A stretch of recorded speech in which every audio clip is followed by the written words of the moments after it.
मिश्रा, संस्कृत विशेषज्ञ, Saraswati group of colleges के इस ऑनलाइन क्लास में आप सभी का स्वागत करते हैं। इससे पूर्व के वीडियो में हमने बीए प्रथम वर्ष के संस्कृत प्रथम प्रश्न पत्र के रूप में कुमार संभव महाकाव्य का अध्ययन किया है। उसमें आज हम और श्लोकों का अध्ययन करेंगे। उससे पूर्व हम कुमार संभव महाकाव्य के प्रथम सर्ग के उन तीनों श्लोकों का थोड़ा सा यहाँ सारांश पढ़ लेंगे। अथ इसके अनंतर जो पर्वतराज हिमालय है, उस हिमालय की विशेषता को और आगे बढ़ाते हुए महाकवि कालिदास ने बताया कि हिमालय की ऊंचाई का संकेत किया है कि हिमालय बहुत ऊंचा है। ऐसा हमें संकेत उन्होंने इस श्लोक में कराया। और सरोवरों के वर्णन में देवत्व, ऐश्वर्य, सोमलता आदि यज्ञ के जो अंगभूत पदार्थ हैं, उन पदार्थों का भी वर्णन इसमें कराया गया है।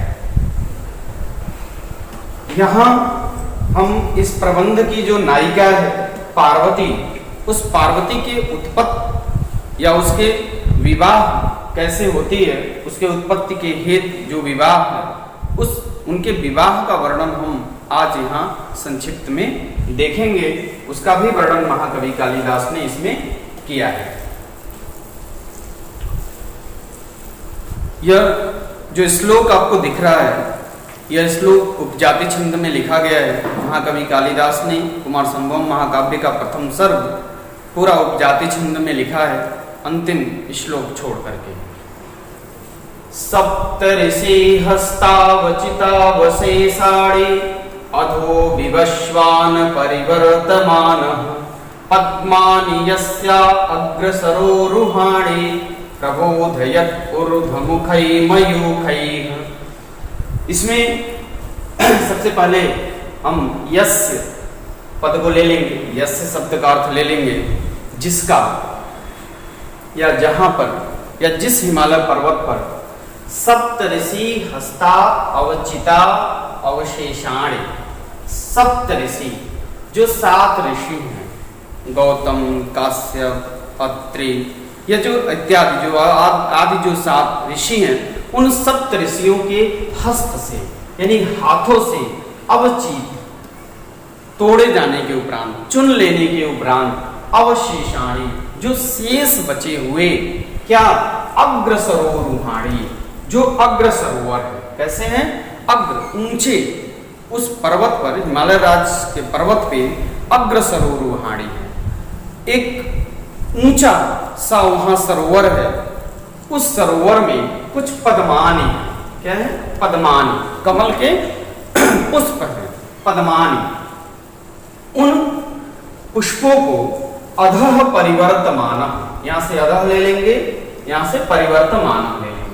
अधः नीचे, परिवर्तमान परिवर्तित होने वाले, घूमने वाले, क्या? विवस्वान।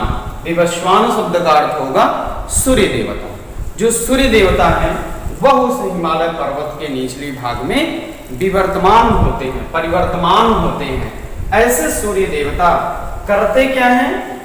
वह ऊर्ध्वै मुखै, ऊर्ध्वै मुखै मयूखै, ऊर्ध्वमुखै ऊपर की ओर आते हुए, जब उनके रश्मियां, जब उनके किरणें उस अग्र सरोवर पे, उस ऊंचे सरोवर पे, जब सप्त ऋषियों के हाथों के चुनने से शेष बचे हुए कमलों के ऊपर पड़ते हैं, तभी वह जो कमल है वह क्या होते हैं? प्रबोधियत। यहां से प्रबोधत ले लेंगे। प्रबोधियत शब्द का अर्थ होगा विकसित करता है, यानी खिलता है।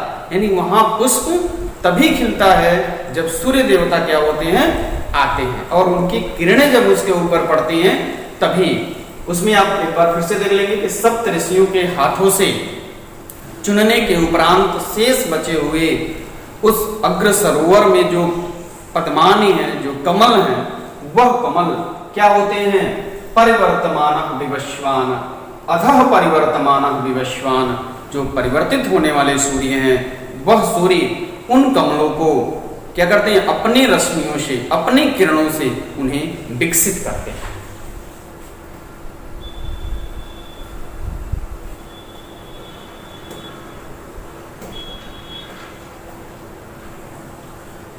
दूसरा जो श्लोक है 17 नंबर का, वह है यदांगयो योनितवच्छयस्य यदांगवयो योनितवच्छयस्य सारं धरित्री धरणं क्षमं च प्रजापति कल्पित यज्ञ भागं शैलाधिपत्यं स्वयं अन्मतिष्ठति। प्रस्तुत पद्य में महाकवि कालिदास ने उस हिमालय पर्वत पे क्या क्या पाया जाता है, ये सारी विशेषताएं तो हम पूर्व में देखे हैं, लेकिन यहाँ उन्होंने बताया कि जो यज्ञ के अंगभूत हैं, यस्य शब्द का अर्थ ले लेंगे, यस्य जिस हिमालय पर्वत को, या जहां जिसका, यस्य जिसका, यज्ञ अंगयो नित्वम, यज्ञ के अंगभूत जो पदार्थ हैं, सोमलता आदि, क्या अंगभूत के यज्ञ हैं? सोमलता आदि जो हैं वह अंगभूत पदार्थ हैं। और ऐसे जो पदार्थ हैं वह धरित्री धरणम क्षमम सारम, धरित्री को धारण करने की सामर्थ्य क्षमता वाली जो बल है, वह बल किसमें है? वह भी पर्वतराज हिमालय में भी है, जो इस धरती को क्या कर सकते हैं? धारण कर सकते हैं। च मने और, अवेच्छ मने देख करके। यह देखा उन्होंने कि यज्ञ के जो अंगभूत जो साधन हैं, वह साधन जैसे सोमलता आदि, जैसे ईंधन इत्यादि जो कुछ भी है, वह हिमालय पर्वत से ही हमें प्राप्त होता है। दूसरा कहा कि धरित्री धरणम क्षमम सारम च अवेच्छ, धरती को उन्होंने क्या किया? देखा कि धरती को धारण करने की जो क्षमता है वह भी किसमें है? पर्वतराज हिमालय में ही धरती को धारण करने की भी क्षमता है। और देखा किसने? यहां दिया हुआ है प्रजापति, प्रजापति ने, ब्रह्मा ने स्वयं देखा, अपने आप ही ब्रह्मा ने इसको देखा। क्या?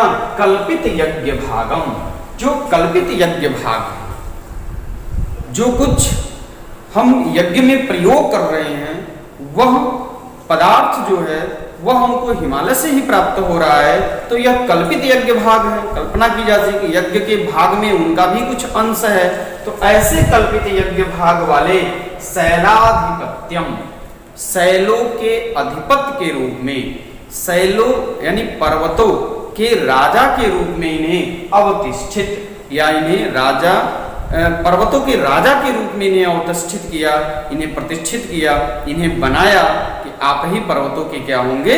राजा होंगे। इसके बाद दूसरा जो श्लोक है,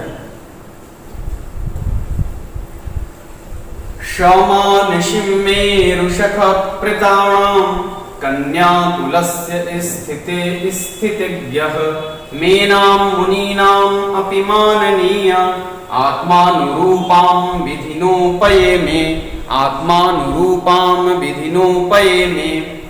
यहाँ पे हम मेरु शखा को देखेंगे। पहले मेरु शखा, जो मेरु पर्वत, मेरु नाम का एक पर्वत है। आप दूसरे श्लोक में भी जब पढ़े होंगे तो दूसरे श्लोक में मेरु पर्वत का नाम का जिक्र आया हुआ है, तो कालिदास ने पुनः बताया कि मेरु शखा, मेरु इनके क्या है? मित्र हैं। मेरु नाम का पर्वत है, वह किनके मित्र हैं? हिमालय के मित्र हैं। स्थितज्ञ, और स्थिति को जानने वाले, मर्यादा को जानकार या मर्यादा को जानने वाले। कौन? शह, कौन? हिमालय। सह शब्द का प्रयोग किसके लिए किया गया है? वह किया गया।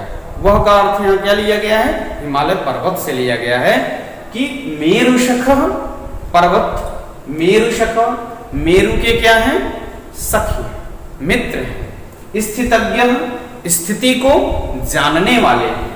शह, वह पितृणाम मानसिम, पितृणाम पितृगण के, मानसिम मानसिक संकल्प से, पितृगण के मानसिक संकल्प से, पितृगण के मानसिक संकल्प से मुनि नाम अपि माननीया, मुनि नाम अपि, मुनियों के लिए भी जो आराध्य है, मुनि नाम माननीय पूज्य है। कौन? मेना नाम की कन्या, मेना कन्या, मेना नाम की कन्या। कैसी है वह मेना? वह मेना मुनि नाम अपि, मुनियों के लिए भी पूजनीय है, पूज्य है। और आत्मानुरूपा, क्या दिया हुआ है? आत्मानुरूपम, अपने अनुरूप के सदृश, जैसा उनका रूप है वैसे ही मेना का भी रूप है। तो अपने अनुसार ही मेना को अपने अनुकूल उन्होंने जाना कि अगर हम अपने बराबरी में ही विवाह करना चाहते हैं, हम अपने समरूप जो होता है उसी से विवाह करना चाहते हैं, ऐसा नहीं कि एक कोई दूसरा है ऐसा कोई दूसरा हो, नहीं, हम एक अपना बनाना चाहते हैं कि जैसे हम हैं वैसे ही हमको मिले। यही कहा उन्होंने, आत्म अनुरूपाम, अपने रूप के अनुकूल। उन्होंने क्या किया?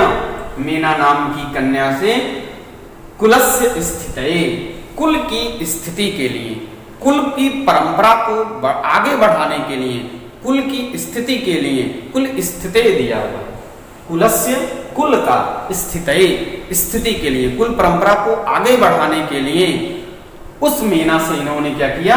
विवाह किया। और कैसा विवाह किया? विधिनाम उपयेमे, विधि पूर्वक किया। ऐसा नहीं कि प्रणय संबंध से या और किसी संबंध से जो विवाह के प्रकार बताए गए हैं उन विवाहों के प्रकार से नहीं, उन्होंने विधिनाम उपयेमे, विधि पूर्वक उनसे क्या किया? विवाह किया। किससे? मीना से। अगर कभी परीक्षाओं में या कभी आप कंपटीशन की परीक्षा देने जाएं और वहां पूछा जाए कि हिमालय की पत्नी का नाम बताइए, तो हिमालय की पत्नी का नाम कुमार संभवम महाकाव्य में मीना बताया गया है। इनका जो विवाह हुआ वह किससे हुआ? मीना से हुआ। वह मीना कैसी थी? मुनि नाम अपि माननीया, मुनियों के द्वारा भी वह पूजनीय थी।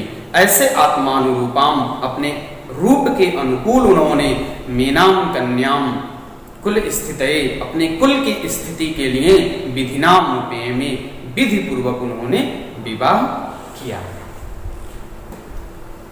इसी के साथ अब मैं आज यह वीडियो समाप्त करता हूं। पुनः आपसे मुलाकात होगी, तब तक के लिए नमः संस्कृत।